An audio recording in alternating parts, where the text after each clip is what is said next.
వివాహము అంటే ఒక స్వర్గం లాంటిది. అది మంచి మనసుతో అనుభవించే వారికే తెలుస్తుంది.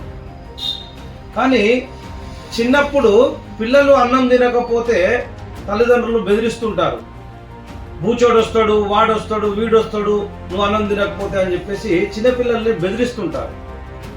సేమ్ వయసుకు వచ్చిన అమ్మాయికి అండ్ అబ్బాయికి తల్లిదండ్రులు కానీ ఆ తర్వాత తోడబుట్టిన వాళ్ళు కానీ ఇలా బెదిరిస్తుంటారు. పెళ్ళైతే నీకు తెలుస్తుంది, పెళ్ళైతే చక్కగా అవుతావు, పెళ్ళైతే నువ్వు ఇదవుతావు అని చెప్పి బెదిరిస్తుంటారు.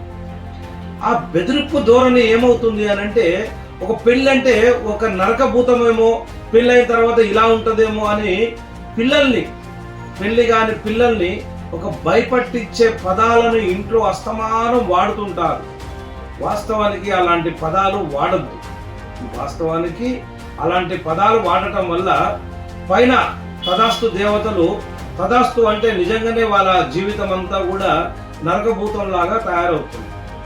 మనం పిల్లలకు నేర్పించాల్సింది ఏంటి అంటే, మనము కొత్త ప్లేస్కి వెళ్ళినప్పుడు మనం పెద్దవాళ్ళం అంటుంటాం, అబ్బా ఎంత బాగుంది, స్వర్గంలా ఉంది ఆ ప్లేస్ అంతా అని అంటాం.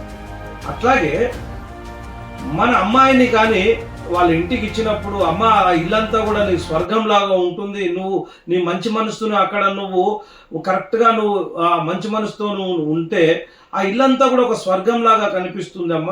ప్రతిదానికి ఇలా నడుచుకోవాలి, ఇలా ఉండాలి, చిన్న చిన్న విషయాలను మా ఇంటి దాకా తీసుకురావద్దు, చిన్న చిన్న విషయాలను తోడు పెద్దగా చెయ్యొద్దు అని మనము పిల్లలకు మనం చెబుతుండాలి. అలాగే అబ్బాయిలకు కూడా చెబుతుండాలి.